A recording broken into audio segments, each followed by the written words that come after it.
नमस्कार, मैं हूं बीएस सोलंकी और आप देख रहे हैं ऑलराउंडर बीएसएस। हमारे यूट्यूब चैनल ऑलराउंडर बीएसएस में आपका हार्दिक स्वागत है। आज की इस वीडियो में हम बात करने वाले हैं Navodaya Vidyalaya entrance exam for class 6। उनके लिए कौन से क्वेश्चंस मोस्ट इंपोर्टेंट रह सकते हैं और जो क्वेश्चंस हर बार पूछे जाते हैं, क्योंकि जो क्वेश्चन हर बार पूछे जाते हैं वो क्वेश्चन अक्सर मोस्ट इंपोर्टेंट होते हैं और वो इस बार भी पूछे जाने के पूरे चांसेस हैं। तो इससे पहले मैंने कुछ वीडियोस अपलोड करके आपको बताया था कि कौन से क्वेश्चंस मोस्ट इंपोर्टेंट है और मैंने उनको आपको सॉल्व करके भी बताया था। तो आज इस वीडियो में मैं आपको और ज्यादा मोस्ट इंपोर्टेंट क्वेश्चंस मैंने छांट के लिए हैं जो हर बार पूछे जाते हैं, उनको मैं सॉल्व करके बताऊंगा। और जो क्वेश्चन अक्सर छोटे छोटे बच्चों को हार्ड लगते हैं तो मैं उनको इजी करने की कोशिश कर दूंगा। तो आज इस वीडियो में आप बहुत कुछ सीखने वाले हैं। अगर आप हमारे YouTube चैनल ऑलराउंडर बीएसएस पर नए हैं तो चैनल को कीजिए सब्सक्राइब, पास में आए बेल आइकन को प्रेस और वीडियो को कर लीजिएगा लाइक। चलिए दोस्तों, कुछ नया सीख लेते हैं।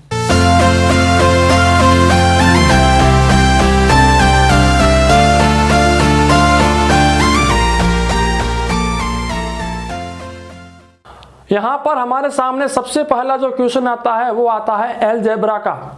इसके अंदर हम x y z p q r कुछ भी एक वेरिएबल मान सकते हैं और फिर उसको सॉल्व करना पड़ता है। तो 2016 में एक क्वेश्चन पूछा गया मैथ का 50 सेकंड क्वेश्चन। वो क्या कहता है, Ram got 8 marks more than Shyam in an examination, Anil got 4 marks more then Ram in the same examination. If all three of them got 128 marks together as total, Ram's marks would be। तो यहां पर जो ये question कह रहा है, ये क्वेश्चन सबसे पहले क्या कह रहा है उसको हमें समझना पड़ेगा। क्वेश्चन क्या कह रहा है कि राम, श्याम और अनिल नाम के 3 स्टूडेंट हैं। इन्होंने एक साथ एक एग्जामिनेशन को फाइट किया, एक एग्जामिनेशन को फाइट किया। उस एग्जामिनेशन में इन्हें कुछ मार्क्स मिले, लेकिन एग्जैक्ट मार्क्स क्या मिले वो हमें मालूम नहीं है। लेकिन इन्होंने कुछ कंडीशंस दी है। सबसे पहली कंडीशन क्या दी है कि Ram got 8 marks more than Shyam. सबसे पहली जो हमारे पास कंडीशन है वो कहती है कि Ram got 8 marks more than Shyam, मतलब कि राम के marks is equal to Shyam के मार्क्स प्लस 8, मतलब कि राम के जो मार्क्स है वो श्याम के मार्क्स से 8 ज्यादा है। सेकंड कंडीशन यहां पर कह रहे हैं Anil got 4 marks more then Ram, मतलब कि जो अनिल है इसने राम से 4 मार्क्स ज्यादा प्राप्त किए हैं। और तीसरी एंड जो लास्ट कंडीशन है वो कहती है कि राम प्लस श्याम प्लस अनिल, अगर तीनों के मार्क्स जोड़ दे तो 128 होंगे। तो ये 3 कंडीशंस जो थी हमारे सामने दी हुई है। अब इन 3 कंडीशंस को देखते हुए हमें राम को कितने मार्क्स मिले ये बताना है। तो इसमें हमारे को एक मेथड यूज करनी है। उस मेथड को कहा जाता है सब्स्टिट्यूशन मेथड। Substitution method. अब जैसे कि मैं इसकी बात करूं तो ये मान लीजिए इक्वेशन 1 है, ये मान लीजिए इक्वेशन 2 है और ये मान लीजिए इक्वेशन 3 है। अब आप इक्वेशन 1 को इक्वेशन 2 में सब्स्टिट्यूट कर सकते हैं। सब्स्टिट्यूट का मतलब एक किसी वैल्यू को उसके वैल्यू के साथ रिप्लेस करना, इसे सब्स्टिट्यूशन कहा जाता है। अब मैं आपको इसको सिंपल भाषा में समझाने की कोशिश करता हूं। ये देखिएगा कि क्या कह रहा है कि Ram got 8 marks more than Shyam, मतलब कि, और यहां पर मिल जाता है Anil got 4 marks more then Ram. और तीसरी कंडीशन कह रही है कि राम, श्याम और इनको तीनों को मिलाकर 128 मार्क्स मिलते हैं। यहां पर क्या करते हैं हम इसका आंसर यानी कि सॉल्यूशन करने की कोशिश करते हैं। तो यहां पर श्याम की वैल्यू क्या है, श्याम की वैल्यू है Ram is equal to Shyam plus 8। तो अगर मैं इस 8 को उस साइड लेकर जाऊं तो क्या होगा, श्याम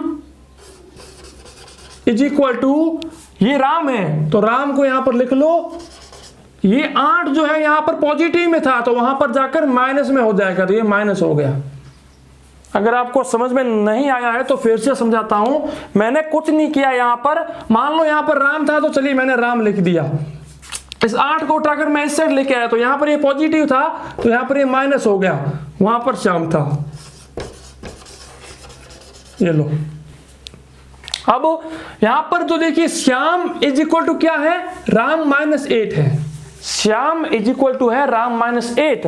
तो मैं यहां पर क्या करता हूं कि ये जो तीसरी वाली इक्वेशन है इसको फिर से लिखता हूं, राम प्लस, अब श्याम की जगह पर ये जो श्याम लिखा है इस श्याम की जगह पर मैं राम -8 लिख देता हूं। चलिए राम -8, लेकिन आपको कोष्टक के अंदर लिखना है, इससे ये होगा कि माइनस प्लस की हम कोई गलती ना करें। अब क्या है, ये जो अनिल है इसको भी चलो मैं अभी हाल फिलहाल लिख देता हूं, अनिल इज इक्वल टू 128। चलिए अब और बढ़ते हैं आगे।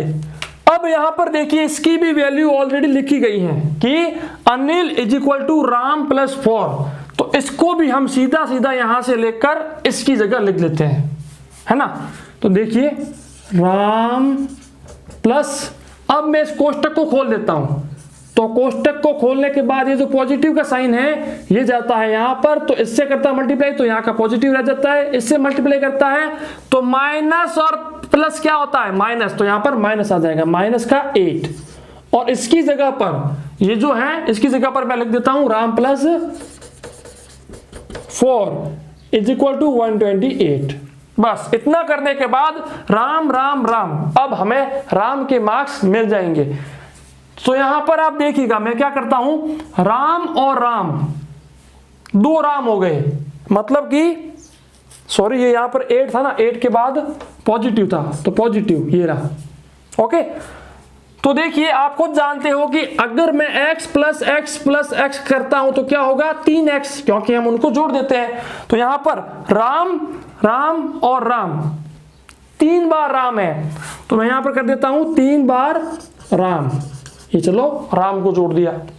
फिर -8 है, चलो -8। फिर ये देखिए पॉजिटिव का 4 है तो इज इक्वल टू 128 है।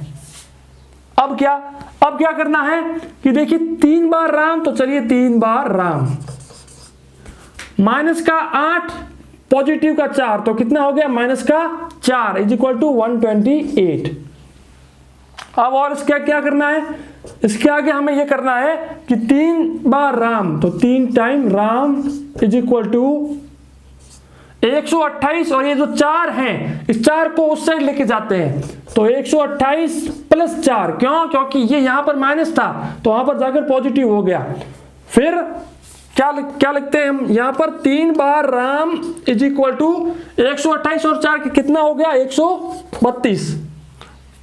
यहां पर क्या करते हैं, राम की वैल्यू चाहिए कि मतलब राम को कितना मार्क्स मिला है, तो हम यहां पर क्या कर देते हैं कि ये 3 और राम यहां पर मल्टीप्लाई में है तो इस 3 को उस साइड लेके जाते हैं। तो ये मैंने आपको बताया था कि जब मल्टीप्लाई को इक्वल के उस साइड लेके जाते हैं तो वो भाग में कन्वर्ट होता है, भाग को लेके जाते हैं तो वो मल्टीप्लाई में कन्वर्ट होता है, पॉजिटिव नेगेटिव में कन्वर्ट होता है और नेगेटिव पॉजिटिव में। स्क्वायर जो होता है वो रूट में कन्वर्ट होता है और जो रूट होता है वो स्क्वायर में कन्वर्ट होता है, ये मैंने आपको बताया था। चलिए तो वो का वो रूल हम यहां पर इस्तेमाल करते हैं, तो क्या होता है कि राम इज इक्वल टू क्या आता है, 132/3। तो 132 में हम अगर 3 का भाग दे दे तो क्या आता है, कितनी बार भाग जाता है यहां पर बताइएगा। तो इस क्वेश्चन का आंसर आप खुद मुझे लिखकर बता दीजिएगा कि भाई 132/3 कितना होता है। ओके, वीडियो के नीचे कमेंट बॉक्स में आपको लिख के बताना है। चलिए ये तो हो गया एक क्वेश्चन पहला, बहुत ही इंपॉर्टेंट क्वेश्चन है, अगर ना आया हो समझ में तो पूछ सकते हैं आप। चलिए नेक्स्ट जो क्वेश्चन आता है वो आता है सीरीज का, मतलब कि आपको कुछ इस प्रकार की कंडीशन मिल जाती है और पूछ लिया जाता है कि क्वेश्चन मार्क के स्थान पर क्या आएगा, या फिर फिल इन द ब्लैंक्स, ऐसे क्वेश्चन पूछे जा सकते हैं। तो चलिए वैसा एक क्वेश्चन पूछा गया है यहां पर जो कि है 2016 का ही क्वेश्चन है, 67वां क्वेश्चन। चलिए ये देखिएगा क्या कह रहा है, find the next term of the series 3, 4, 6, 9, 13, 6, 9, 13 dash dash dash. अब ये पूछ रहा है कि भाई यहां पर अगर 3 आया है, फिर 4 आया है, फिर 6 आया है, फिर 9 आया है, फिर ये आया है, तो इसके बाद क्या आएगा, ये हमसे पूछा गया है। तो इसमें देखिए हमें सिंपल कैलकुलेशंस का इस्तेमाल करना होता है। हमारे माइंड में कैलकुलेशंस बहुत फास्ट होनी चाहिए। अब क्या मतलब कि इसे मैं मान लीजिए, इसको मैं यहां पर कहता हूं पोजीशन नंबर 1, इसको कहता हूं position number 2, position number 3, position number 4 and position number 5, और इसको मैं मान लेता हूं पोजीशन नंबर 6। हमें 5 पोजीशन पता है, लेकिन 6th पोजीशन क्या होगी ये पूछा गया है ना। तो अब चलिए ऐसे क्वेश्चन में सॉल्व करने का आपको बताता हूं। यहां पर क्या करना होता है कि जो इक्विलिटी या फिर जो संबंध रिलेशन फर्स्ट एंड सेकंड में है, वही रिलेशन सेकंड एंड थर्ड में होगा, वही रिलेशन थर्ड एंड फोर्थ में होगा, वही रिलेशन फोर्थ एंड फिफ्थ में होगा। ये होता है। अब कैसे, यहां पर 3 है, यहां पर 4 है, तो आप देख सकते हैं कि P2 माइनस P1 मतलब कि 4 माइनस 3 कितना होता है, 1। हर बार वहां पर माइनस नहीं होगा, मैं आपको बता दे रहा हूं। ये सिर्फ हमें सोचना पड़ता है कि भाई यहां पर हमें क्या करना है, माइनस करना है कि पॉजिटिव करना है कि मल्टीप्लाई करना है कि स्क्वायर करना है कि रूट करना है, क्या करना है। लेकिन यहां पर सिंपली कैसे पता चलता है, क्योंकि देखिए पहले 3 था, फिर 4, फिर 6, फिर 9, फिर ये, यानी कि संख्या बढ़ रही है, संख्या कंटिन्यूसली बढ़ रही है। तो फिर मोस्टली जब संख्या कंटिन्यूसली बढ़ रही होती है तो वहां पर माइनस ही होता है। ये मोस्टली होता है, लेकिन कहीं कहीं पर ये शायद ना हो, लेकिन मोस्टली यही होता है कि जब संख्या बढ़ रही होती है, जब संख्या ऊपर की ओर बढ़ रही होती है, तो वहां पर हम P2 माइनस P1 फिर इस प्रकार से चेक करते हैं। फिर हमें क्या करना है, P3 माइनस P2 मतलब कि 6 माइनस 4 कितना हो गया, 2। इसी प्रकार से P4 माइनस P3 मतलब कि 9 माइनस 6 कितना हो गया, 3। इसी प्रकार से P5 माइनस P4 मतलब कि 13 माइनस 9 इज इक्वल टू 4। इसी प्रकार से P6 माइनस P5 मतलब कि P6 तो हमें मालूम नहीं है, लेकिन माइनस का क्या करना है हमें, 13 इज इक्वल टू क्या होगा।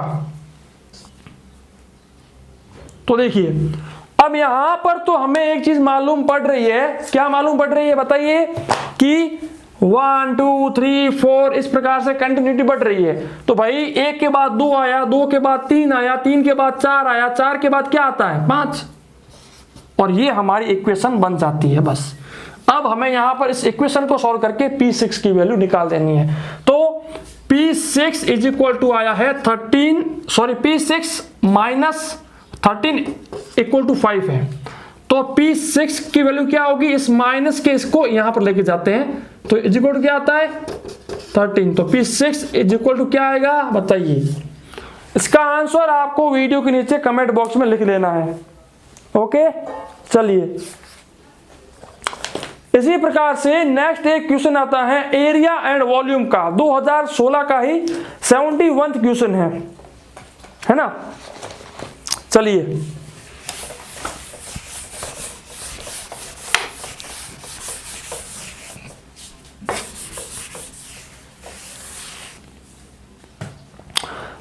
क्वेश्चन क्या कहता है, the dimensions of a hall are this how many square shaped tiles with 4 metre side will be required to cover the floor. मतलब कि एक हॉल है, वो हॉल का जो शेप है, उस हॉल का जो शेप है वो क्यूबोइडल है, सॉरी उसका जो शेप है वो रेक्टेंगुलर है, रेक्टेंगुलर, आयताकार। अब ये आयताकार क्या होता है, रेक्टेंगुलर जो होता है ये क्या होता है, जिसकी दोनों ऑपोजिट साइड्स इक्वल होती है। Both opposite sides are equal, मतलब कि ये साइड और ये साइड इक्वल होती है, ये साइड और ये साइड इक्वल होती है। इसको रेक्टेंगल कहा जाता है, आयत कहा जाता है। ये मैं आपको बता चुका हूं। अब एक बड़ा सा हॉल है ना, एक बड़ा सा हॉल है जिसका फर्श है, फ्लोर है। उस फ्लोर की जो लेंथ एंड जो ब्रेथ है, लेंथ एंड ब्रेथ, वो यहां पर हमें मिल चुकी है। उसकी जो लेंथ है वो मिली है 20 मीटर और ब्रेथ मिली है 12 मीटर। लेंथ हमें मिली है 20 मीटर एंड ब्रेथ मिली है 12 मीटर। ओके, ये सबसे पहले मैं आपको क्या समझा रहा हूं, क्वेश्चन समझा रहा हूं। अभी तक आंसर हमने शुरू नहीं किया है, क्वेश्चन को समझना पड़ता है। तो क्वेश्चन की कंडीशन ये कह रही है, सबसे पहले कंडीशन कि एक फ्लोर है, उस फ्लोर की लेंथ 20 मीटर है एंड ब्रेथ उसकी 12 मीटर है। सेकंड कंडीशन क्या कहती है कि वहां पर स्क्वायर का शेप, स्क्वायर का शेप का क्या होता है बताइए। अब यहां पर एक वर्ड आ गया स्क्वायर। टाइल्स जो होती हैं उनका शेप स्क्वायर है, यहां पर स्क्वायर का शेप की है। स्क्वायर का मतलब वर्ग होता है, और ये क्या होता है, जिसकी ऑल साइड्स इक्वल होती है। जितनी भी साइडें होती है वो सब की सब इक्वल होती हैं, ऑल साइड्स आर इक्वल, उसको स्क्वायर कहा जाता है। तो ऐसे स्क्वायर के छोटे छोटे पार्ट जो होंगे वो हमें इस रेक्टेंगुलर शेप पर लगाने हैं, है ना, इसके ऊपर लगाने हैं इस प्रकार से। ये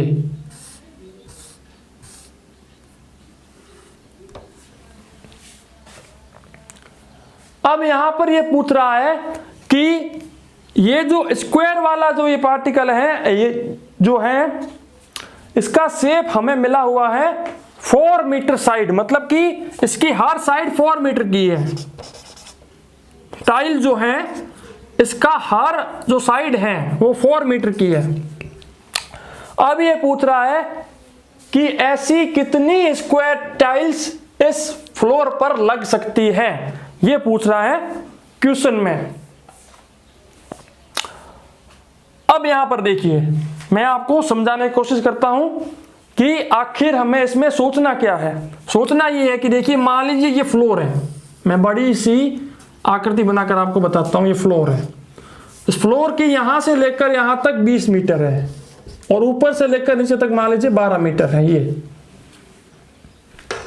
ओके, ये बहुत ही इंपॉर्टेंट क्वेश्चन है, इसीलिए मैं आपको धीरे धीरे समझा रहा हूं। बहुत ही इंपॉर्टेंट क्वेश्चन है, मोस्टली हम ऐसे क्वेश्चन करने में असक्षम होते हैं।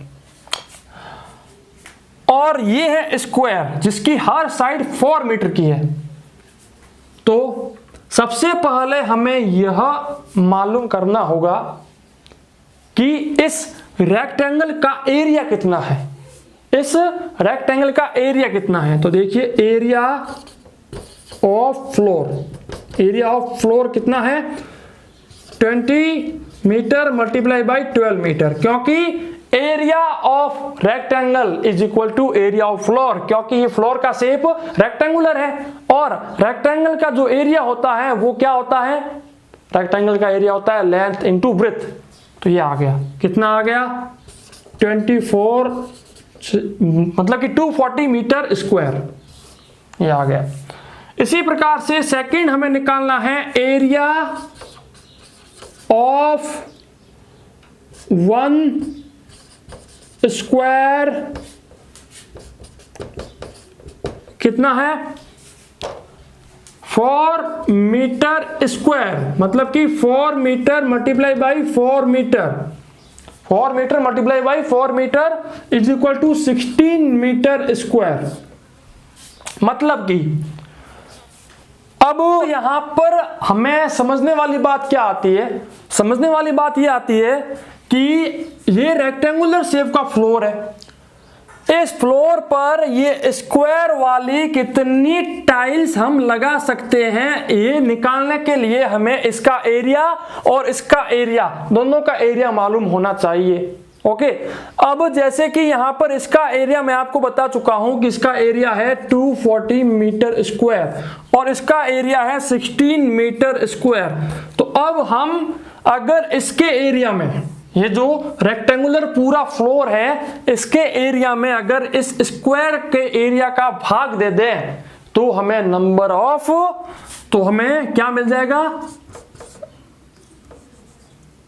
नंबर ऑफ, यहां पे हम लिख सकते हैं total number of square tiles, ये हमें मिल जाएगा।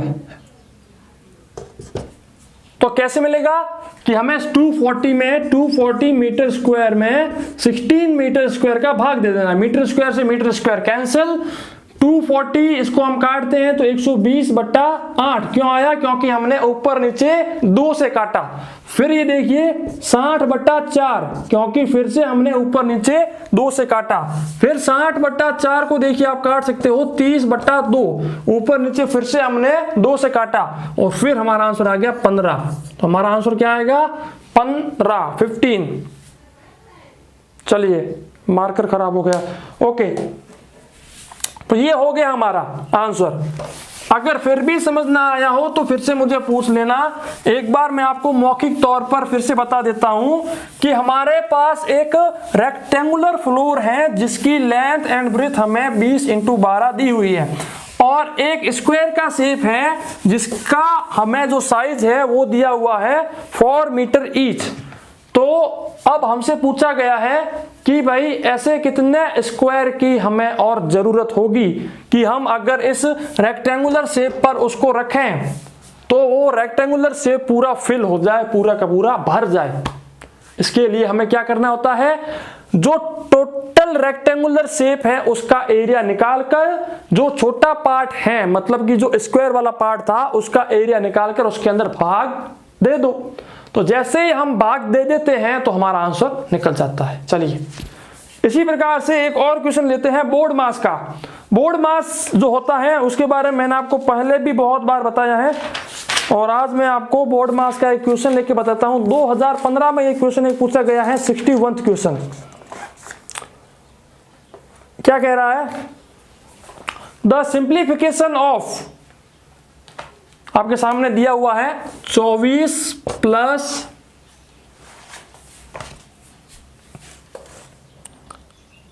Bracket of 6 minus bracket of 5 minus 2 4 minus 3 and ये ब्रैकेट है ना। ओके, ये भी ब्रैकेट है, ये भी ब्रैकेट है। अगर आपको ना आए समझ में ये वाला ब्रैकेट तो मैं ये लीजिए। ओके, और कुछ है क्या इसमें, नहीं है। चलिए, तो अब ये पूछ रहा है कि इसको सॉल्व करके बताइए। चलिए, तो इसमें क्या होता है कि बोर्ड मास का इस्तेमाल होता है। किसका इस्तेमाल होता है, बोर्ड मास।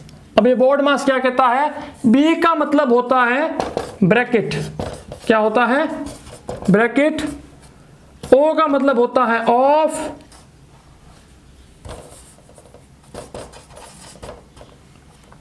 डी का मतलब होता है डिवाइड, एम का मतलब होता है मल्टीप्लाई, ए का मतलब होता है एडिशन और एस का मतलब होता है सब्सट्रैक्शन, है ना।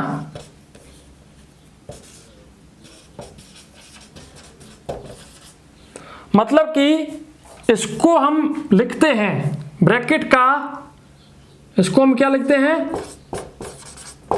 ब्रैकेट का भागू जोबा, भागू जोबा। मतलब कि पहले ब्रैकेट, फिर का, फिर भाग, फिर गुणा, फिर जोड़ और फिर बाकी। ये एक रूल है कि सबसे पहले हमें ब्रैकेट सॉल्व करना है, फिर हमें ऑफ को सॉल्व करना है, फिर भाग को सॉल्व करना है, फिर गुणा को सॉल्व करना है, फिर जोड़ करनी है, फिर हमें बाकी करनी है। मतलब कि सबसे पहले bracket, of, divide, multiply, addition, subtraction, इस प्रकार से हमें कोई भी कंडीशन सॉल्व करनी होती है। तो यहां पर जो हमें कंडीशन मिल रही है उसको हमें कैसे सॉल्व करना है ये देखिएगा। चलिए बताता हूं मैं आपको बता चुका हूं कि बोर्ड मास है ना, इस चीज को याद रखना। तो सबसे पहले हमें ब्रैकेट सॉल्व करना है। तो देखिए ब्रैकेट जो होते हैं ये भी 3 प्रकार के होते हैं। एक होता है लार्जेस्ट ब्रैकेट, जो होता है वो होता है, इसको कहा जाता है क्लोज ब्रैकेट, है ना। एक जो होता है उसको कहा जाता है मिडिल ब्रैकेट, और एक जो होता है उसको कहा जाता है ओपन ब्रैकेट या फिर स्मॉल ब्रैकेट, कुछ भी कह दो आप। तो ये जो होता है ये होता है ऐसे वाला, और ये जो होता है इसको लिखा जाता है इस प्रकार से, और जो लास्ट वाला होता है ये ऐसे। तो यहां पर जो सबसे पहले सॉल्व किया जाता है वो किया जाता है इस लास्ट वाले को, इसको कहा जाता है ओपन ब्रैकेट। तो ओपन ब्रैकेट को सबसे पहले सॉल्व किया जाता है, उसके बाद सॉल्व किया जाता है middle bracket, and middle bracket के बाद सॉल्व किया जाता है क्लोज ब्रैकेट। तो ऐसे पहले ओपन, मिडिल एंड देन ये। ओके, तो सबसे पहले हम ओपन वाले को सॉल्व करते हैं। तो ये रहा ओपन वाला। ओके, तो इस ओपन वाले में देखिए क्या, -3। तो यहां पर हम कर देते हैं, सबसे पहले ये लिख देते हैं 24 plus close bracket 6 minus middle bracket 5 minus 2 open bracket. तो हमें यहां पर ओपन ब्रैकेट को तो सॉल्व करना है। तो 4 में से 3 गया, पीछे बचा 1, और फिर मिडिल ब्रैकेट को बंद कर दिया यहां से, एंड देन क्या करना है, इसको भी बंद कर देते हैं वापस। चलो फिर हमें क्या सॉल्व करना होता है यहां पर, मिडिल ब्रैकेट। तो चलिए मिडिल ब्रैकेट को सॉल्व करते हैं। 24 प्लस 6 माइनस मिडिल ब्रैकेट। तो मिडिल ब्रैकेट क्या है, 5 में से 2 गए, पीछे बचे 3। ये हम ऑलरेडी सॉल्व कर चुके हैं। तो ये यहां पर मल्टीप्लाई में है। तो पहले क्या करना था हमें यहां पर, ये देखिए जैसे 5 माइनस 2 मल्टीप्लाई बाई 1 है। तो सबसे पहले हमें मल्टीप्लाई करना है। तो 2 और 1 को मल्टीप्लाई किया 2, और 5 में से 2 गए 3। तो ये भी मिडिल ब्रैकेट भी सॉल्व हो गया। फिर हमें इसको सॉल्व करना है। तो क्या आता है, 24 प्लस 6 माइनस 3 कितने होते हैं, 3। तो ये हो गया। अब 24 में 3 को जोड़ के बताओ कितना आता है, 27। ये हमारा आंसर होता है। इसी प्रकार से जो नेक्स्ट क्वेश्चन आता है वो आता है सम, या फिर उसको कह सकते हैं मीन। तो 2015 में 62nd क्वेश्चन आपको मैं अगर बताता हूं, वो भी बहुत इंपॉर्टेंट क्वेश्चन में से है। 2015 में कौन सा क्वेश्चन है, 62nd। हाँ जी, तो देखिए 2015 में 62nd क्वेश्चन क्या कहता है, the sum of first 7 multiple of 13 is approximately. मतलब कि, चलिए बताते हैं आपको इस क्वेश्चन को, बहुत ही अच्छा क्वेश्चन है। Sum of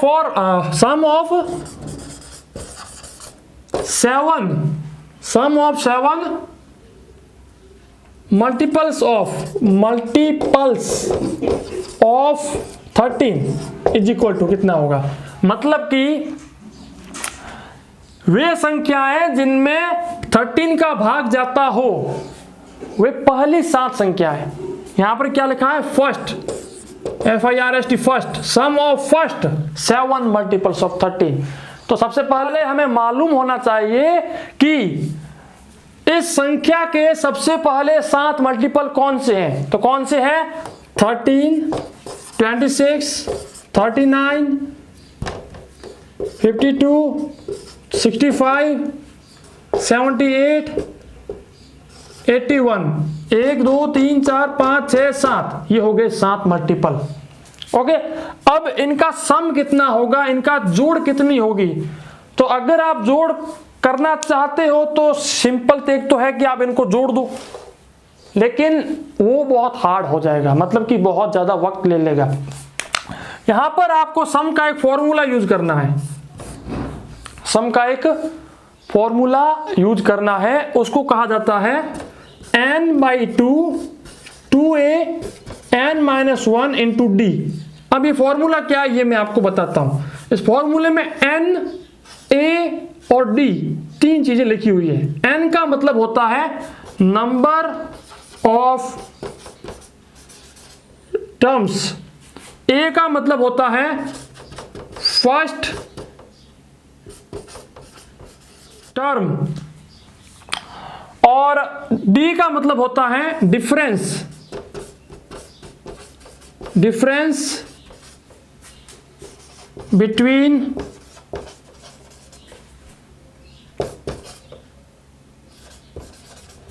terms.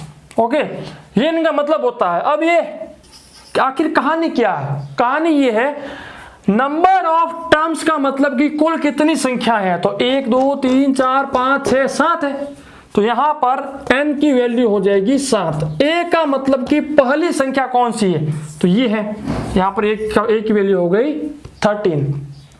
फिर यहां पर d की वैल्यू, d का मतलब 26 और इसमें कितना फर्क है, इसमें और इसमें कितना फर्क है, वो हमें निकालना होता है। तो 26 माइनस 13 कर दो तो कितना आ गया 13, तो ये हो गया d।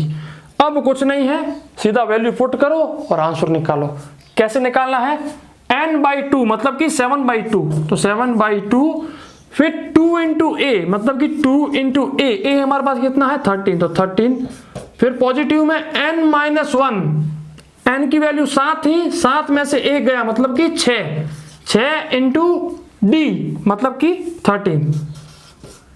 बस अब यहां पर आप बोर्ड मास का यूज करके सॉल्व करो। कैसे होगा, 7/2 इंटू 26, क्योंकि इसको मल्टीप्लाई किया, प्लस इसको और इसको मल्टीप्लाई करने के बाद क्या आता है। अगर आप ऐसा ना करो तो अभी आपके पास एक ऑप्शन है कि यहां से इसको आप कॉमन ले सकते हो, तो 13 को कॉमन लिया, पीछे 2 और 6 बचा, 8 जोड़ दो, तो 7/2 इंटू 13 प्लस 8, ये जो है इसमें मल्टीप्लाई में होगा। फिर 2 एकम 2 और इसको 4 से काट दो, तो यहां पर कितना आ गया, कितना आ जाता है 7 इंटू 13 इंटू 4, मतलब कि इसको कर देते हैं 91 इंटू 4, है ना, 21, 1 2 और ठीक है 21। तो कितना आएगा आंसर बताइए आप। इसका आंसर आएगा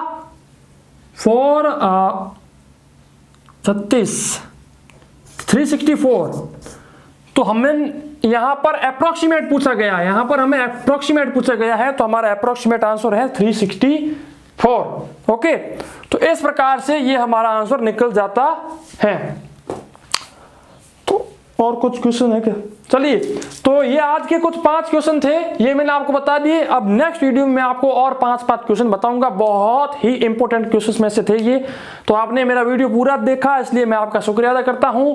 वीडियो को कर दीजिएगा लाइक, चैनल को सब्सक्राइब, पास में बेल आइकन को प्रेस, और हमारे 2 और नए यूट्यूब चैनल हैं, उनका लिंक मैंने वीडियो के नीचे दे दिया है, तो जाकर उनको भी सब्सक्राइब और पास में बेल आइकन को प्रेस करना मत भूलिएगा। ऑलराउंडर बीएसएस यूट्यूब चैनल की ओर से मैं बीएस सोलंकी आप सभी का हार्दिक स्वागत करता हूं।